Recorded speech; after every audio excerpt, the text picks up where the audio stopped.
Why bother with empty shelves at retail stores, waiting 3 days for a break to fill, or driving across town to find out your hobby shop closed at 4 when you always have a card show in your pocket? With Loop, you can instantly buy cards, packs, boxes, or into auctions with the click of a button, and do it all while chatting with some of the best personalities and the best community in the hobby. Download the Loop app now on iOS or Android. Loop, a card show in your pocket.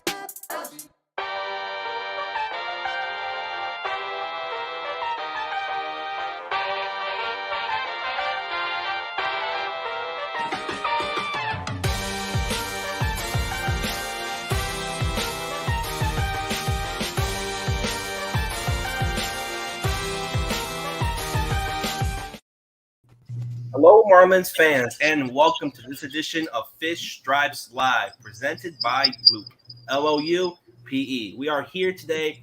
We have a full panel. We're missing Alex, and we have Noah, who's at the Tropicana field, will be credentialed for both games between the Marlins and the Rays.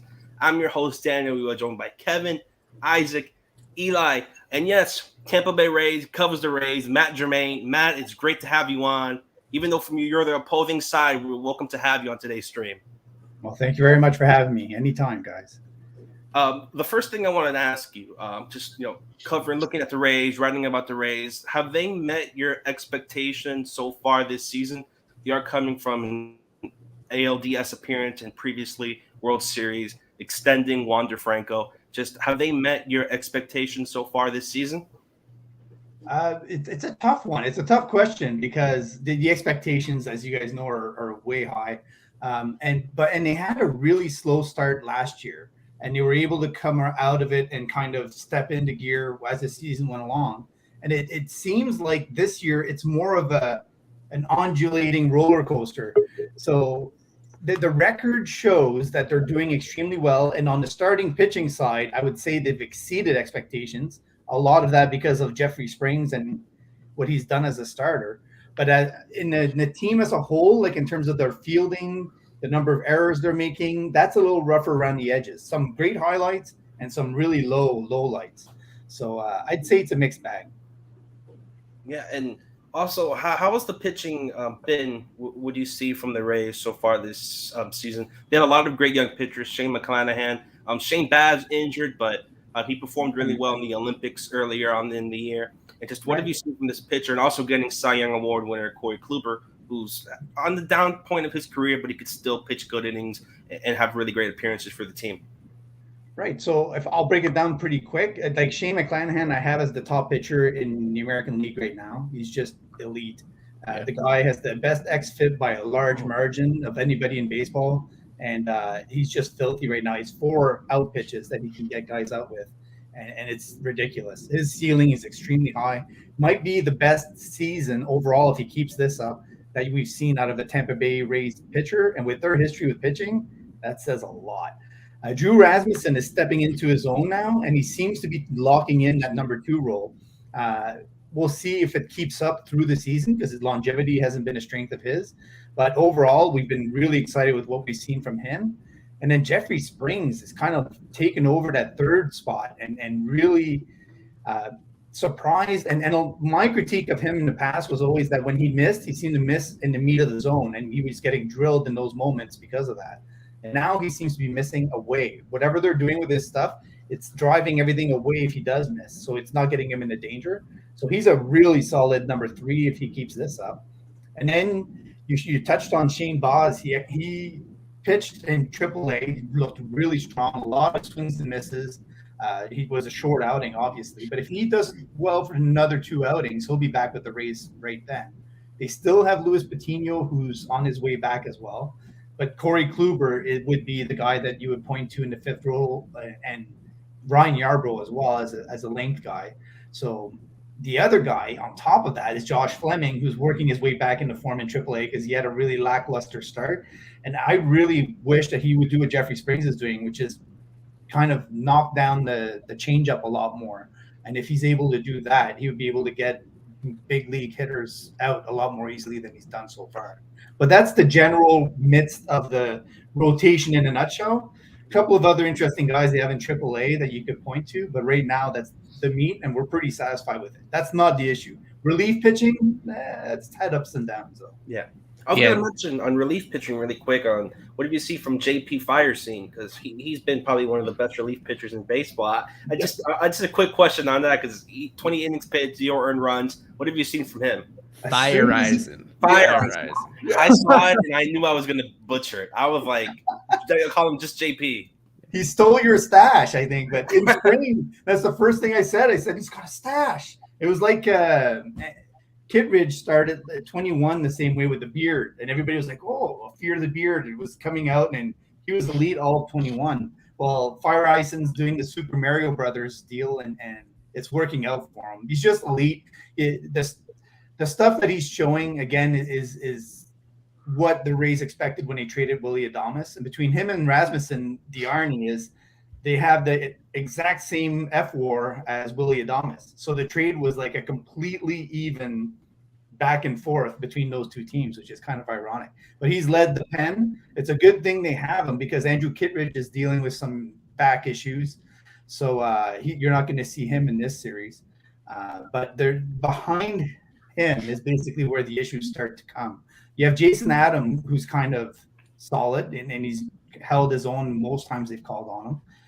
But behind that, there's a lot of topsy-turvy kind of. Matt Whistler's really struggling to find his feel for his slider. And when you only have one pitch, that's a tough thing to do. And then the rest of the guys, even Thompson and some of the other, guys that they've had to call on because of their injury issues, like Dustin Knight and whatnot, have really struggled to take hold of those opportunities. So we'll see who they call on during this series. Yeah. I'm curious, Eli, is Drew Rasmussen any relation to Rob Rasmussen, the former Marlin, or no? I don't think so. Okay. That's Not sure curious. about I was like, is that the same guy? No, different guy, not related. All right, moving on. Yeah, I was just going to mention really quick to, I'm guessing, just our panel from the Marlins, just what you saw from that Braves series. Only taking one game against the Braves, the interdivision rival, World Series champs. Just what did you guys see from that series? It was very up and down, a lot of downs. The only up was Sandy's complete game, and just that masterclass from easily one of the best pitchers in baseball. Just what did you guys see, especially from that Sandy start? Let's look at the positives first. Well, let me play the video clip that you guys want me to play. Sandy Alcantara is a fucking stud. Absolute stud, Sandy. It's a friend, Peter Pratt from Locked On Marlins, he was raving about that. And we had talked on the stream about how Sandy wasn't quite in peak form the first quarter of the season. He was getting results. He was going deep into games, but the control was not what we were accustomed to. The swing and miss wasn't what it was towards the end of last year. And even in this start, it wasn't about swing and miss. It was just about being a really complete pitcher, inducing so much weak contact, being in the efficiency that he had as the game went on was amazing. The fact that the final line doesn't even do it justice because of course, the defense that was played behind him, the Jesus Sanchez error, the Aguilar error, both of them were just indefensible ones that made it a lot harder than it could have been. It could have been otherwise maybe a Maddox. He could have done a shutout in less than 100 pitches if he had decent fielding behind him. So that just speaks to he continues to impress me. He continues to get just a little bit better, even when you think he's already at the best that he could be. So that salvaged the whole series, because as you said, there just was not a whole lot of other positives from that series. The Jazz injury concerns that are lingering into this series, obviously he's not in the lineup tonight. They're still not sure whether he's going to come back. That's kind of my summary, is that the Sandy thing kind of washed over all the other concerns that this team has at the moment. Yeah, I think there's a lot of encouraging parts of the series as well. I know they lost 2 out of 3, but I think in game 1, the one that I covered, you have to really give credit to the bullpen. Trevor Rogers did not have his best stuff, and he was taken out after 4 innings, and the bullpen held the Braves scoreless the rest of the way. And on Saturday they were pretty good. Sunday they were not needed. And just a thing that I would notice in the 2 losses, they were legitimately 1 hit away in each of those games from winning them. They were 1 hit shy. They had those guys on Friday. They had 2 runners in scoring position in the 6th, 7th, and 8th. One, just that one big hit. They had the big hit. I think it went like 390 feet, but Lone Depot Park is very big, so they fell short. But I guess it was encouraging the fact that they're in those ball games with the defending World Series champions. Ronald Acuna was back. He was playing with a chip on his shoulder going back to the place where he got injured. So it was just a little bit encouraging to see that they were legitimately right there. But obviously, right there doesn't get you wins. So at the end of the day, they lost 2-3. And like you guys said, Sandy really salvaged the whole season, this whole series. I mentioned it, Isaac, on the show before that series about Trevor Rogers and the home run ball. And there you go. Way too much in the zone. Way too easy to hit. Walk rate is up this year. It's concerning. You can say sophomore slump or whatever. Maybe, yeah. But he's not been very good at all for most of his starts. So you were hoping that he could build on his previous two before this, but then here he is again, and he's giving up meatballs. So he's concerning. I don't know what the route is to go with him, honestly. I just feel way too much plate, honestly, is what I see from that guy. And hopefully he can fix it and get his command back because he doesn't have it right now. What's frustrating is that the home runs that he gave up, they weren't like meatballs. I think it was more of I was talking about that with Christina De Nicola. It was more like tipping pitches of a situation. I know we always talk about that with him when he struggles. Might be, keep beating the same bush. But, the home runs like Dansby's was, way above the strike zone. And the other home runs weren't exactly just meatballs down the middle of the plate. So I do think he might have been tipping his pitches yet again because they knew exactly what was coming. He did miss a lot of spots right down the middle, but the home runs themselves didn't happen to come on meatballs. Yeah, he's missed. That's what I mean to say. Not necessarily that he's throwing the ball right down the middle of the plate. That's what he's not doing. He's missing his spots when he's being called near the plate. And the ball's up. Ball's in, and hitters are not missing. So, yeah, maybe a mixture. I guess tipping pitches and then just the fact that he just doesn't have his command. The command is completely gone, and that's a problem. So the RPM on his slider is down about 120. So I think that's having a huge issue. There's no bite on his slider. And what he needs to do really is to throw it more because he needs to get that spin back. And if he does that and throw it more often, in theory, he should start getting more swings and misses with it. But right now, he's not throwing it enough. I think he's throwing it 14% or 19%, somewhere around there. Yeah. You should be more in the 25 to 30 and just get a feel for it. Anyways, that's what I noticed with him. Because I researched him for the second game, and I was like, why is he struggling so much? I was looking for answers, and that kind of popped out at me. Yeah, and to address Sean's question, he is indeed starting on Friday instead of on his usual turn, even though they're shorthanded in the rotation as it is, because they just want the extra time to work on things, whatever that means, to whatever mechanical thing it is that they feel could fix. And maybe it is an actual arsenal adjustment. Maybe it is a usage plan that they want to find something else. And with the extra off days, it's a weird week where they just had an off day on Monday and then they get another one after the series. So it gives them some flexibility to figure this out. There's no good answer, though, because he does face the Braves again this upcoming weekend, a team that even before this year, even last year, and going back to 2020, he hasn't performed well against them. There's a lot of familiar faces that have good numbers and see the ball well against him. But so there's no good answers at this time. He's just, and honestly, if he's just back to the guy that he was a year ago, then it doesn't matter. Then he's going to be somebody that can mow down anybody. But for the moment, it is, it's an uncomfortable spot considering how much they were expecting from him. I heard Cody is taking over for him. I don't know if he's going to be in an opener role or if he's going to be. Should be able to go 3 or 4 innings, I would assume. He did pitch 1 inning in relief on Saturday, so he's not fully stretched out. But I just need to go 3-4 innings, which is against the Rays, make it 5. If they haven't seen him before, there's a good chance he'll have some success and be efficient. He's been good this year. I think he's given up 2 earned runs and 23 innings pitched, if I'm not mistaken. So he's looked great.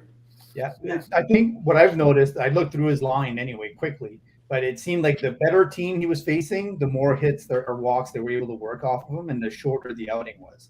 And then the lesser the team or lineup was, and the more length he got. So it'll be interesting to see how well he does anyway.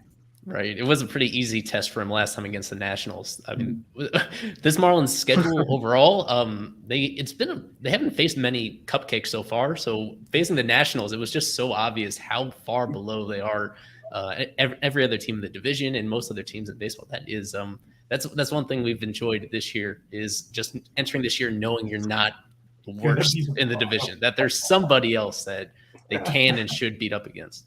Yeah. Yeah, I want to go ahead and talk about it, mention just the various trades that we've seen between the Marlins and the Tampa Bay Rays. It looks like they're just best friends.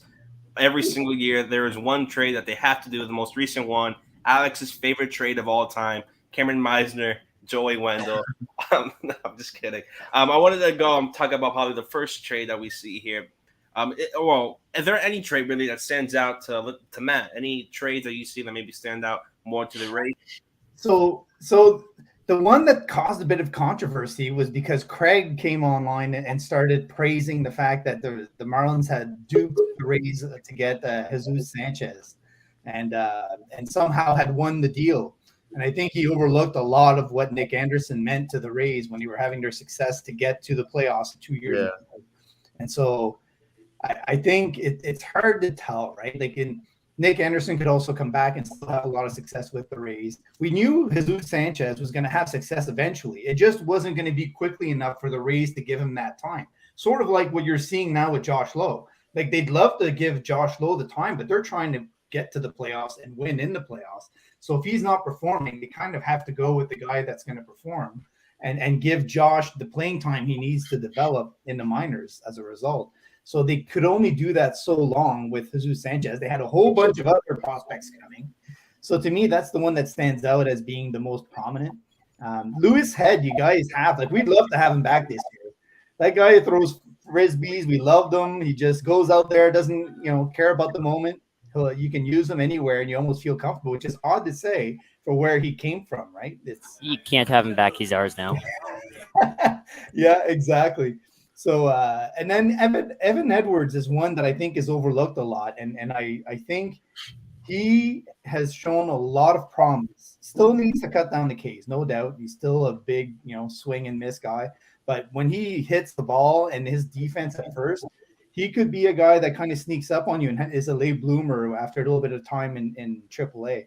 So I think there's some promise there with him. And Justin Sterner is struggling right now in AAA, but we'll see. It's one of those, kind of meaning nothing trades a little bit.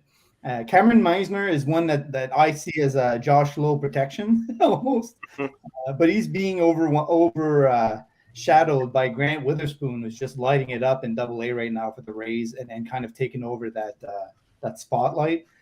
But he has some good qualities, and I'm sure they'll give him a good shot next year in AAA as well. Yeah, speaking of that trade, Cameron Meisner, just what did Joey Wendell mean to you? He was an all-star with you in 2021. Just what kind of player can Miami expect? Because, Wendell, he was off to a great start with Miami. He's on the shelf right now, starting a rehab assignment today in Jupiter. Just what did that player mean to a team like Tampa Bay that's, perennially in the postseason conversation? He's just one of those professional guys that every team needs, that shows up every day, goes to work, does the business exactly the way it's supposed to be. In terms of defensive performance, he had some mishaps here and there, but overall, he was a really solid defender at many different positions. He's going to try his best no matter what. He did have, with the bat especially, a really hot streak and then really cold streaks. So it's one of those things where he can carry your lineup a little bit for a good amount of time, which is what got him into the All-Star game last year.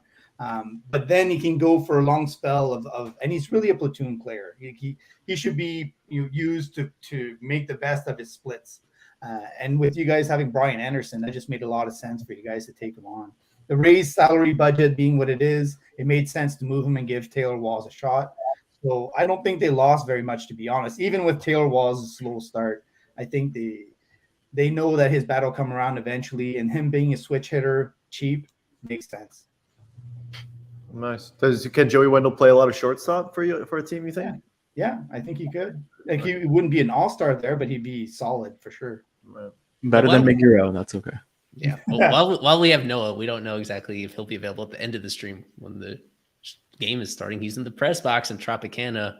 We should get his early impressions of how that is going for you on your end, Noah. So I got lost coming in, but I got lost at Lone Depot Park too. It's a theme. It's a really nice press box. It's a really nice ballpark.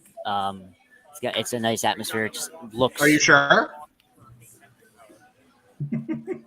What? Do you not believe me? It's a nice ballpark. Flip the computer. Not a nice ballpark. I don't know. No offense to Matt, but I've been there before, and I am not a fan. But it's okay. I like it. It's got a charm to it, I guess. I like the feel of it. I'm a big fan of the. You know what you're going to get when you're there. Yeah. I'm not expecting like a beautiful view of anything. This is what I expect. Is there only 2 rows there, Noah, or is it 3? There are 3 rows. Oh, I don't see the. Are you in the second one? I'm in the first row. Oh, wow. Noah, have you seen anything so far on the field, maybe either from the Rays or from the Marlins that at least stands out? Players. How's Joey Williams Astudillo is here in the taxi squad. He's actually taking BP right now. he's mad that he just pulled the ball. Yeah, the fans are already starting to fill the place up. It's pretty short fences down the foul lines, which could be good for some of the pull hitters. Ready for baseball. There's not really much else I could say. I like that all of the viewers now know how many rows there are in the press box. Hey, I don't know why that was. I don't know why that was that's important. hard hitting for all of our viewers. So. No, I asked because I only saw one. It looks like one other row behind Noah. Who gives a shit? I care Exactly. for my own. Wait, so text me your questions amazing. later. Noah, Jazz how is was not Wander in person? I still don't know what he looks like without a jersey on, because we came out onto the field and they were already gone. What's it called? The Jazz. He was a full participant in warm-ups and everything. I think he's available off the bench. I'm not sure. That wasn't confirmed. But he's not in the lineup. Is he? He looked like he was all right. Mickey was out here taking full fielding practice. Not much else to report. Yeah, Jordan McPherson had a note about Mickey that he's optimistic that he'll be in the lineup tomorrow with Mickey Rowe. But you know what this means? Astudillo seems to be there as insurance in case Jazz doesn't progress or if Mickey takes a step backwards. If one of them goes on the IL, then there's your new utility infielder, I guess. Well, you can always take stock in the fact, Eli, that you can pick Eric Gonzalez again for your prediction because he's in the lineup tonight. Don't give it away. Don't give it away. But yeah. Speaking of, I will give my prediction and head out because I have other things I need to take care of before the game. I'm going to go with a split series, and I will take Brian Anderson. Okay. Yeah, Matt, we should have briefed you ahead of time. That's what we do at the end of the show about half an hour from now. You're supposed to scare him at the end. You'll figure it out. But so that's right. Noah's. I will take a note of it. I'll see you guys. Good luck, sir. Have a great time, Noah. Matt, so I have a question for you. One of my, least favorite trades, well, not least favorite trades, but I always did like this prospect, Evan Edwards, first baseman, left-handed hitter. I liked him a lot I think it was for John Curtis. Yeah, John Curtis. John Curtis was great for Miami. He was very important. He's one of the more reliable guys in the bullpen last year. Obviously, I think he had he was traded to Milwaukee and now season-ending surgery. But how has Evan Edwards been doing down there? He's been doing really well. Like he's had to split time with some of the other guys they have down there, and they have kind of a glut of first base / third base guys like Austin Shenton and Curtis Mead and some of the other guys. So he's had to split some time around, but he's really come around in terms of having a more balanced approach is what I've noticed. His at-bats are a little bit longer. He's able to kind of foul off a lot more pitches now than he used to. So I'm not saying he's going to become a 300 hitter by any means, but if he can hover somewhere between the 250 to 270 as he gets towards AAA, his power is real. Is basically what we found out recently. So if you have the power as a first baseman and you have stellar D, in theory you should be usable. Like see him a little bit like somehow it's hard to pinpoint exactly who because. A Lewin Diaz type, not just kidding. Yeah, ish, but maybe with a bit. I don't know how Lewin's D is at first. Is it good? Yeah, no, he's known for his defense. That's probably his best tool at the moment. Cool. Yeah, so he should be major leaguer. Yeah, I noticed that he's not listed on the top 30 list. So I guess that just speaks volume about how good the Rays farm system is because there's Meisner at 15, but no sign of Evan Edwards. Yeah, your AAA team is that because I watched a lot of Durham games last week, right? And your AAA team is really aggravating. Is what I would say. They're doing really well, so you have some good talents coming. So I can ask about the guy that nobody wants to hear about and ask about Meisner. Since Isaac asked about Evan Edwards, I will ask about Cam Meisner. Horrible, well, not horrible, but not a great month of April. Matt, honestly, 196 batting average, but he was walking a ton, And this month, the walks are a little down, but his batting average is way up to 271, still 397 OVP. So is this guy getting used to Double-A? What do you think about him? He was driving the ball, believe it or not. Like, he was if you look at the swings and misses, he wasn't doing horribly. It was more like the batting average of ball in play just wasn't there. Like, he wasn't getting a lot of drops that he might have gotten, depending on who the fielders were. So I think his bat will play. Like, it's evident that he has a good approach at the plate. Like, he's not one that's going to pull the ball overwhelmingly, which you might be more afraid of with Edwards. And there's some room in there for him to actually become a really strong gap-to-gap guy, like a doubles machine, basically, is what I see Cameron Meissner. Whereas Josh Lowe might have a bit more home run pop. Cameron Meissner might lack a little bit. So he'd be more of like a 15 home run guy if he gets it to MLB and sticks around. Whereas Josh Lowe, I could see maybe popping 25, 30 when he gets comfortable. That's so the last question I'll ask, and then I know they got to go to break for Luke. But he's played, I think, only left. Well, what has he played this year so far in terms of positioning? Center field, only center field actually. So that's honestly, this is what part of the reason why I was very, very surprised to see the Marlins deal him, because after they traded Connor Scott, who's another center fielder who was not that far away, and now they have no center fielder that's close really in the upper minors, deeper down, yes, but is this guy a full-time center fielder, or is this guy more corner? What do you think about defense? Without a doubt, he can play center field in Major League Baseball, because the Rays wouldn't have him there in Double-A if he couldn't. Generally speaking, like, they've even used Cal Stevenson quite a bit in center field because they know they prioritize not frustrating their pitchers by having horrible D in key positions like shortstop, center field, etc. So I think he definitely could have been a guy that you guys look at. He might not have been ready this year, but he would have been ready next year sometime. But I think your front office might have had Jesus Sanchez penciled in as a possible center fielder, and maybe De La Cruz they were hoping would be more of that guy at some point. And there's a lot of people that thought that Jazz Chisholm might end up out there at some point as well. Yeah. I don't know if his maturity level is there, to be honest. His focus seems to be a little bit all over the place. So they like to keep him close to the play. He's also being handled like garbage, but we can talk about that later. Anyways, go ahead. So the one-word answer before we head to the break. So when you read about the trade, Meissner for Wendell, straight up, on the Rays' perspective, underpay, overpay, fair trade?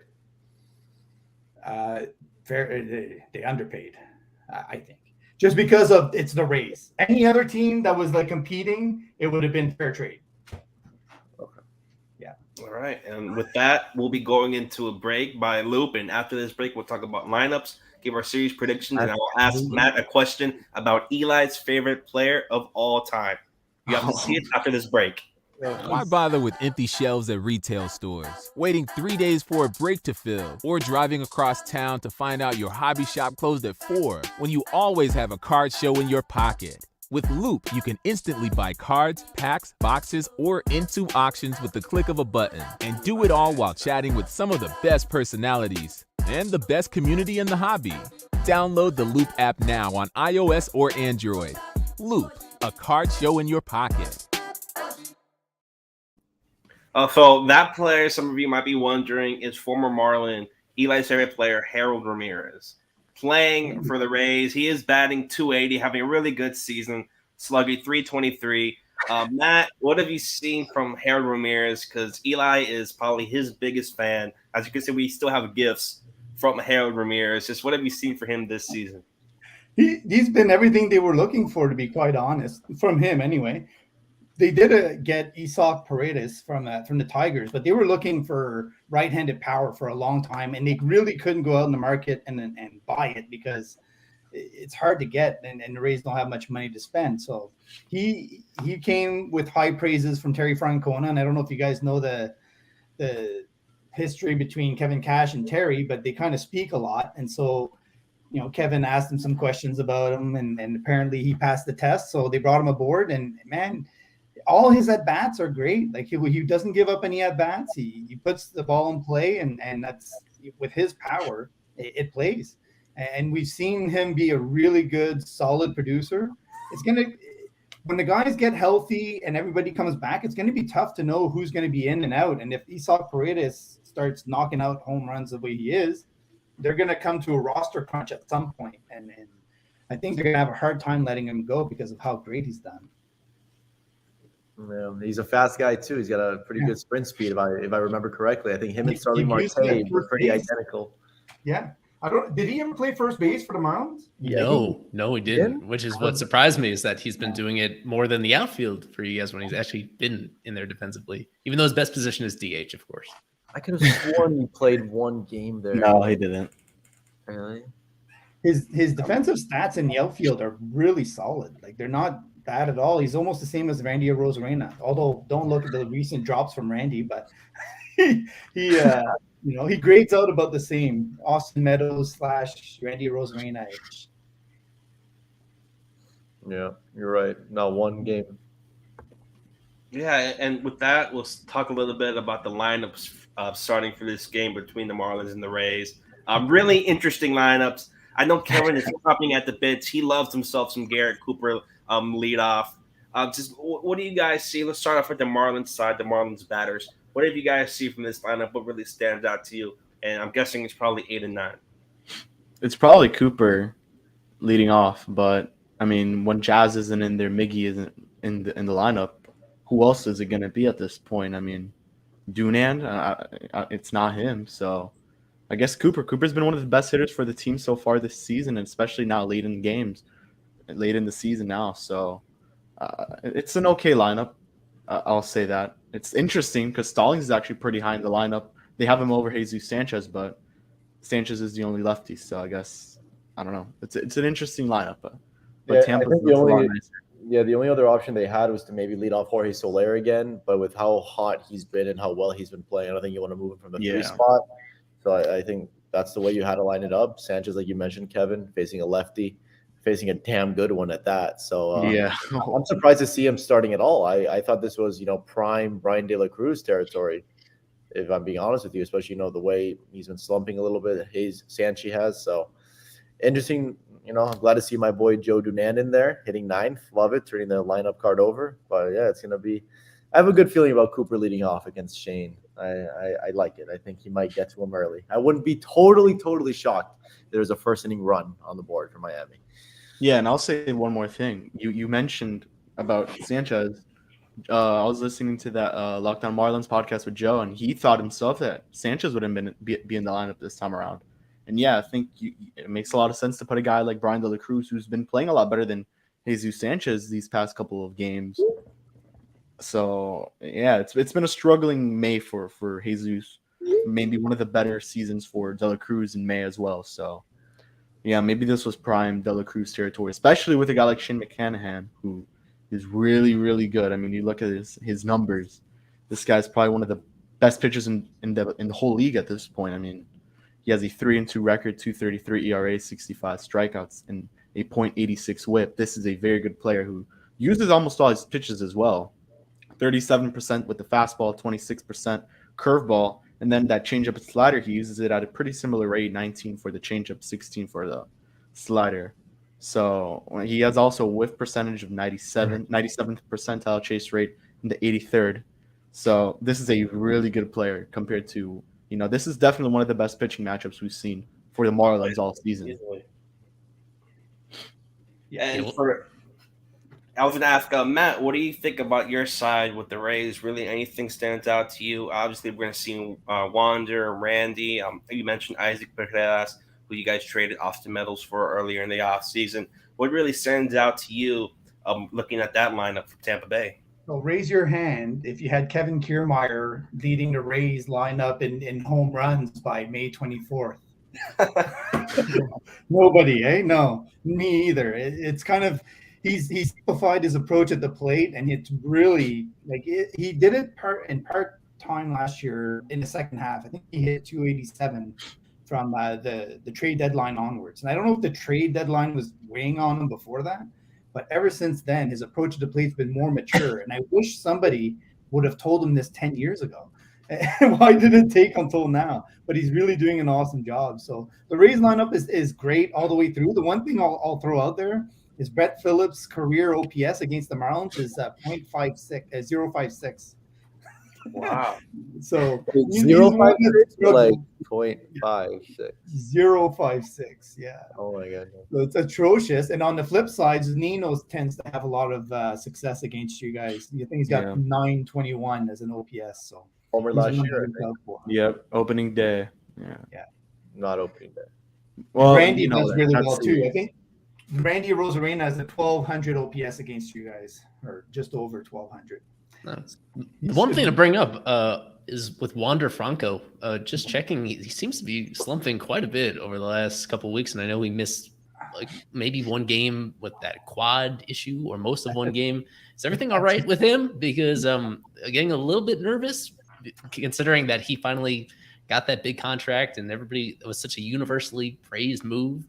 But it is, and it's still going to work out fine. The issue is that you're dealing with somebody that isn't quite mature yet, and I don't think he's being completely honest with the staff about where his status is. And you can tell by the swings he's taking, it's just not the same player. There's an injury there. I don't know where it is. I don't know if he's telling him the whole story, but he's not attacking the ball with the same veracity as he was doing in April. So there's an issue, and he should be on IL, but the Rays refuse to do it for whatever reason. And I think it's because he's not communicating with them exactly how severe the issue really is. Now, recently they've claimed that it's because of the turf. It's having an impact on his legs, but that's not it. Like I've watched Wander Franco all the way from his Appy League days all the way up through where he is now. And there's something wrong with the quickness of his bat right now. And I don't know what it is. He's just not getting to the ball. So it's not an approach. It's not the changeups he's seeing. It's not that at all. I've seen him attack changeups all over the place. There's an issue health-wise, and they have to address it. I don't know that they're giving him enough time off to do it. So we'll see how it works out. Yeah, other than health, sorry, Isaac, other than health, his slash line to me is like an anomaly.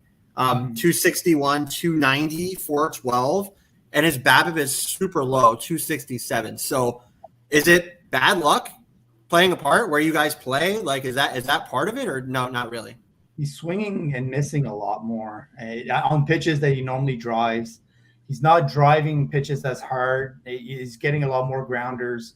Just he's not looking like Wander.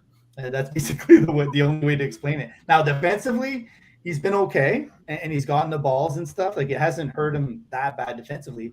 I don't know that he's had many opportunities to kind of show that, but definitely something to keep your eye on this week, though. I think they'll make a decision. If this week he starts, your series against the Marlins on the bad foot, I don't think you're going to see him against the Yankees. They'll put him on IL. And just so the audience is aware of, how much he is struggling from May 3rd till yesterday. 66 at bats, he's 12 for 66, hitting 182, and he's slugging less than 200. But what Alex mentioned, he's not striking out. He struck out 6 times in the last 66 at bats, so at least he's putting the ball in play. But with a BABIP of 197 since May 3rd, so that's ridiculous. Like that will not permeate. That will come up for sure for a player like this. So, but as long as what Matt said is, as long as his health is okay, I mean that definitely could come into play for sure. But yeah, I think they'll make a call, like he said. But man, that BABIP definitely stands out to me as like that ain't normal for a player like this. Another note on Franco, just quickly, is that his high leverage splits, if you can look them up, like high leverage, medium leverage, low leverage, way better low leverage, horrible high leverage. And I think that's somebody that's putting a lot of pressure on himself to perform now that he's signed that big deal, and he's like weight of the world on his shoulders once you have over that 200 million mark. So yeah, there's an adjustment period, and I think he'll be back on track come mid-June, end June. I look forward to seeing him this series because we were fortunate enough to see him when Miami visited Tampa last season. Late September, he was able to face one of Miami's top prospects in Edward Cabrera, facing a couple of other R's, and he looked great, man. He looked every bit as the top prospect that he was ranked in Major League Baseball. So it was great to see him, and I'm very much looking forward to seeing him play these 2 games, hopefully. Shout out to our friends at Loop. His baseball card value is still insane, so you can always rely on that. Yeah, you know what? I was told to buy what's his name, Jason Dominguez's card instead of a Wander Franco card. I actually, funny enough, I pulled another Wander one the other day out of one of the top. Yeah. So now I have 2 of them.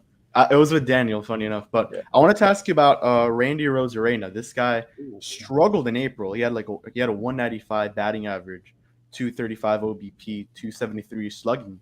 But now this guy's just dominant. 333 batting average, 391 OBP, 460, 564 slugging, 955 OPS. I mean, what adjustments have you seen from him so far, going from April to May? Just his overall. timing was way off early. Like you could tell he just wasn't he wasn't able to square up any of the pitches that he was seeing that he would normally drive all over the place. And you can tell when Randy is on, when he's actually willing to take singles and not try to hit them as home runs. And he'll drive them right back up the middle. And as soon as that starts happening, then you're like, oh, he's got his timing back. And then he starts driving the ball out. And that's what's happened recently.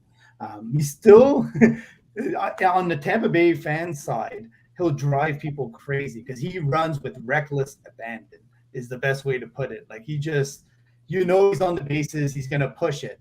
And it's bitten him. I think he has 7 stolen bases this year, and he has 7 times caught on the bases trying to extend plays or do things that he might not. And sometimes in the worst possible time. Like you have to look at who's at the plate before you decide to do, certain things on the bases. And it's bitten the Rays. I think there might be 2 losses you could attribute to what he's doing on the bases. So, we'll see.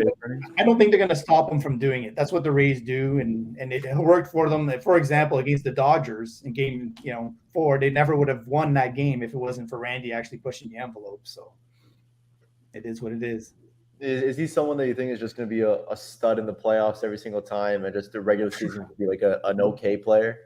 Loves the spotlight. If they can get back to the playoffs this year with Randy, with Wander, having more experience and actually get the pitching that we're getting right now from some of the starters, they're going to be hard to stop.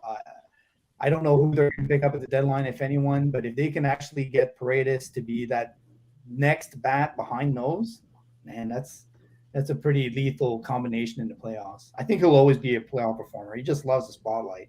Loves it. He gets the cowboy boots going, the dance moves, and he gets going and he struts. That's the way he does it. Yeah, especially for this pitching matchup. I think Kevin mentioned, having Pablo and Shane go up against each other, 2 of the best pitchers in baseball, easily probably the Cy Young favorites for both leagues. Just what do you guys want to see from the pitchers tonight, and how do each pitcher get the win and get the best from the other lineups? Like, what does Pablo have to do to beat the Rays, and what does Shane have to do to beat the Marlins? We'll start with Matt. Matt, what do you think Shane has to do, and also from Pablo? Shane, just use all 4 pitches. Get comfortable with all of them. Don't throw the predictable pitch. What's bitten Shane sometimes is he'll try to get ahead in the count and throw a first pitch strike, like right down the middle, a fastball, and try to zoom it in there at 98. And guys are just waiting for it, and they feast on it. And that's the only chance they really have is to jump on him early in the count. So as long as he's unpredictable, I think he'll have success. And Pablo, I'm a huge fan of. Like, I think he's just an artist on the mound. So it's going to be a really fun matchup to watch. Yeah, Kev, you wanted to mention about Pablo or either Shane?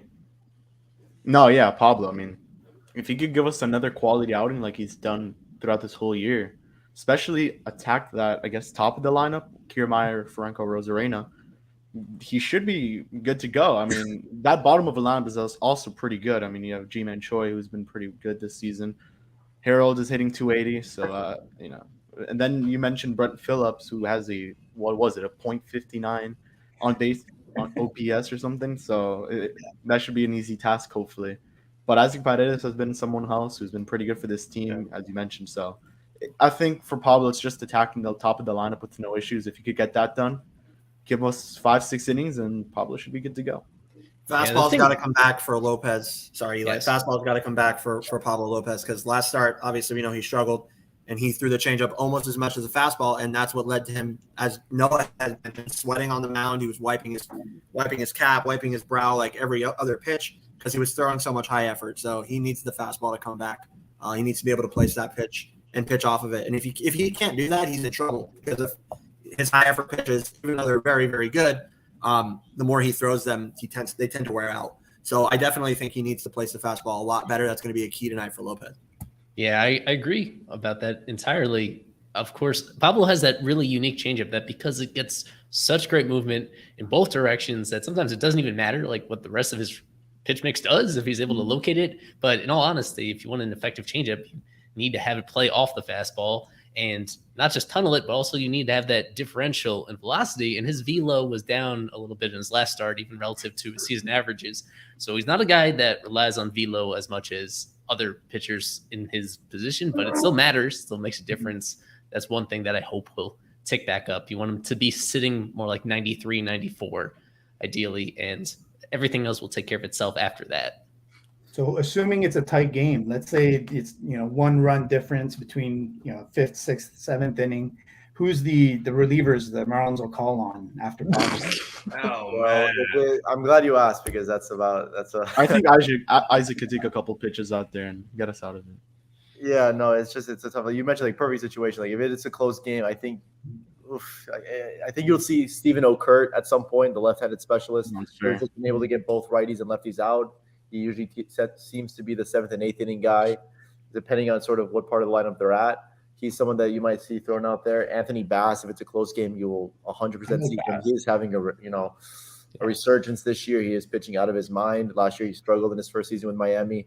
Pitched much better when taken out of the closer's role, but pitched really well and is pitching, like I said, his tail off. And if it comes to the 9th, I don't know. I can't. Tommy Nance. No, I'm just kidding. I couldn't tell you who it would be. If it's a 2-1 Marlins lead, which it probably won't be, but if it is in the 9th inning, I have no earthly idea who will be pitching the bottom of the 9th. Would it be rude to say Anthony Bass is the future Rays reliever? Is that? Not yet. No. Give it some time. If Miami's more than 5 games under 500 in late June, then yeah. Right. Okay. We'll take Cameron Meisner back. There you go. Sign it up. The one note I have on Bass entering the series is because of the off days and because of the situation they've been in, he's not pitched in a full week. And it's always unpredictable with relievers when they go that long in between making appearances, what you're going to get. Are they just super well rested or probably more often than not is their just command is not quite what it usually is. He has been amazing. Like he has shut everybody up. He's been awesome this year, even though not pitching in the highest of leverage situations, but pretty close. And so he's been awesome. He's just in a tricky spot now because he hasn't pitched in a full week coming into this one. You got to see former Ray Lewis Head in this series sometimes, right? You would think? Yeah. Sure. Yeah, and I guess it's fair to mention. I think tomorrow you definitely see him. He might even follow Poteet. He might go right after Poteet. I see that situation happening, but I think it's fair to also mention the injury updates because Blyer's close to coming back. Who else? Birdies and Wendell are going to Jupiter, or is it Triple A? Blyer, Birdie, and Wendell are all playing tonight at Low A. It's one of the oldest Low A lineups you'll ever see. The oldest ever of all time. In there at the same time. I guess it's unlikely you see them in this series, but as soon as this weekend, you will definitely see Blyer back and likely Wendell and Birdie very shortly after. It's close, but that's what's really frustrating is that they still have these few games they need to get through without them. And I'm not thrilled with the backup plans at those spots. And then how many of those low-weight guys are going to ask him about the gloves? About Joey Wendell. You really don't use any gloves? Really?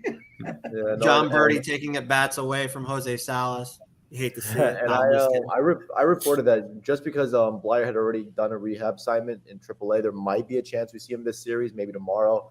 I don't know how worth it it'd be. I mean, even though it's not a far flight from, Jupiter, Tampa, Atlanta, they're not doing any far traveling. Maybe you see him reinstated for tomorrow. I doubt it. Possible. Who knows? Maybe he goes to Tampa right after tonight's game. But, So he pitched in AAA, and then he goes to Low A? He had a rehab assignment in AAA, 4 days ago?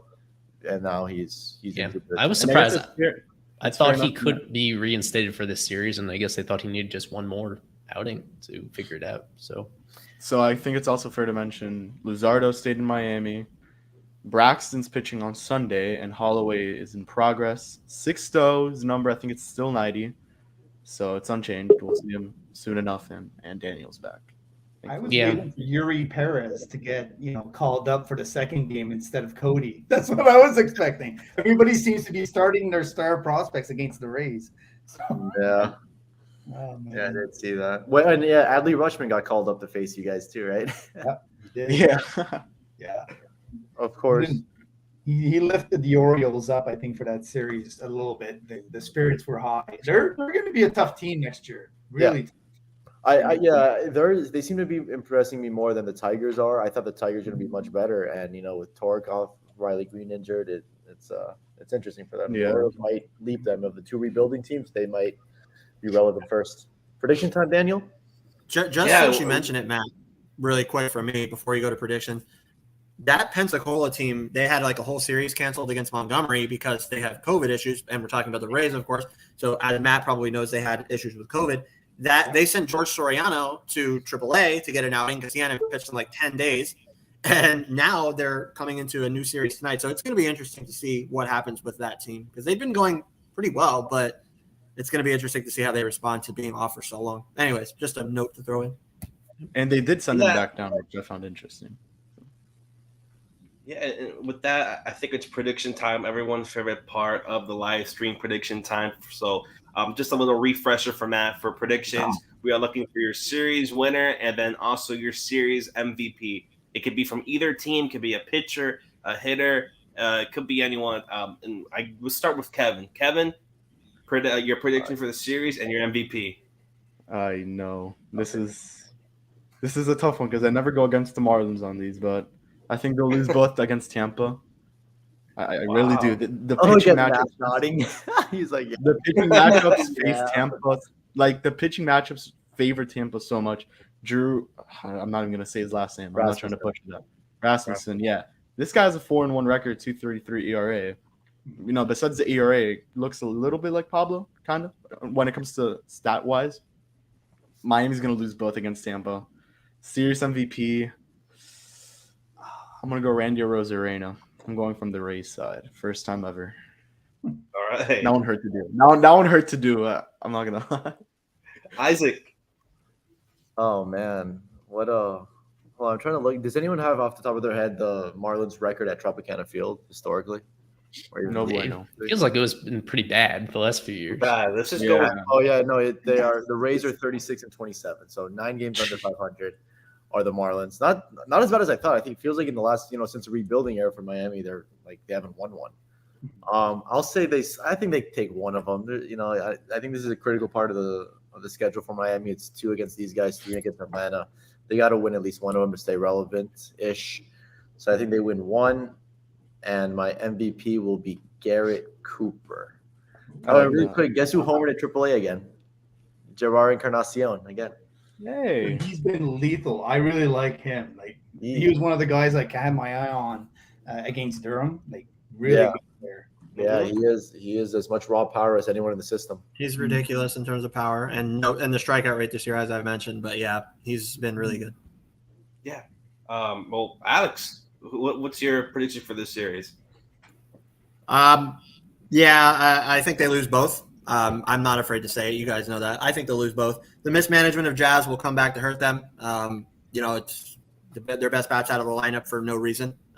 They should have managed that a lot better, and they didn't. So here they are, no Jazz. Garrett Cooper's leading off tonight. You got Pablo, who wasn't good last time. I think he bounces back. I think he's better tonight, but this is a good team, and I think the Rays take both. So. Poteet tomorrow. You don't know what you're going to get. He's been good most of the year. He was good last time out, but you don't really know, right? So you got 2 good pitchers for the Rays, 1 good and 1 you don't really know for the Marlins. So I say it's a sweep for the Rays, and I'll give it to MVP. Kevin picked Rosarina. I know Matt said this guy's had his struggles so far lately. Don't know if he's fully healthy. I'll give it to Wander Franco because I'm not betting against him. So Wander Franco MVP. All right. Eli. I have a series split. I think they'll split it. They'll lose this first game and then win the Poteet miscellaneous reliever game. Those games always go better than you think, is when it's not clear how they're going to patch it together. As long as Pablo gives them some length tonight, then they have a bunch of options to figure out to get through Wednesday's game. And I think it evens out. as bad as things get, I just have a hard time seeing this team falling too far below 500, even when it feels like they should. And I feel like they're playing the Rays at a decent time. The Rays not quite at the top of their game with all firing on all cylinders at the moment. I think, thankfully, that lines up in such a way. Even though I am, as I mentioned, I'm not loving the way that this team looks right now. They could really use a big series from Avisail Garcia, but he is not my MVP. My MVP, of course, is going to be, for the third consecutive series, Eric Gonzalez. He came through for me in the first time I picked him a couple of series ago. He was all right this past weekend, and I think he keeps it going. He senses, he hears the footsteps. He knows that probably Joey Wendell, probably John Birdie, they're going to get playing time. They're going to get a roster spot over him, so he needs to put up or shut up. He's going to make a difference in this series. I can't even have a straight face. I figured it was going to be Dunand. Like, A-Rod was pretty good at Tropicana, right? So I figured you picked Dunand, but I guess not. So series split, Eric Gonzalez. Really quick for me, I have a series split. I think they're going to lose the first game. They're going to win that Cody Petit reliever or whatever type game. And then my MVP for this series, it's going to be a little bit in left field, but I'm going to go with the G-Man Troy. He's my series MVP. Pretty good so far this season. Hey, I just had a 3-hit game. I don't know. I feel I have G-Man vibes from this series. I think he's going to do something, maybe a home run, a couple hits. I have G-Man as my series MVP. I want to do it really quick. Matt, your series MVP, your series prediction, the floor is yours. I'm going to go with Shane McClanahan as the series MVP because I think he might go 8 today, maybe. We're about to get how destroyed. efficient he can get, which for the Rays is a lot. And then what that'll mean is that the pen will be fresh. And I think Kevin will ride him a little bit because they do need to get that pen rested. Even though they've had some off days, they seem to have a lot of banged up guys. So, and then the second game is a good wild card one because, like you said, it's going to come down to a little bit of the pen play at the end after the first two guys go. Drew doesn't really go deep in the games mostly. So because I think the Rays will be able to use the majority of their great pen guys, I'll give them the series sweep, the 2-game sweep. But I think you guys have a solid team, and you'll definitely ramp it up over time as you guys call JR Encarnacion up in June. I think he'll be up pretty soon, and you guys will really enjoy having him in the lineup. He's going to amp up Cass Chisholm, I think, a little bit too. Yeah. Maybe it's with another team, but yeah. Well, any final thoughts from anyone on this series? Anything before we go to end the stream? No, just a thank you to Matt for hopping on. Amazing insight. Yes, got to have you on when the Rays come to Miami. When the Rays come to Miami, got to get you on again. Count me in, man. Anytime. Why is Wade LeBlanc hitting 7th or Charles LeBlanc hitting Wade 7th? LeBlanc hitting 7. Nice. He's a Canadian kid. He's awesome. Come on, wait for Team Canada. I love former Charles. Marlin, Wade LeBlanc too. Yeah. And with that, for Isaac, for Kevin, for Eli, for Alex, for Matt, I'm Daniel. This has been Fish Stripes Live, presented by Loop.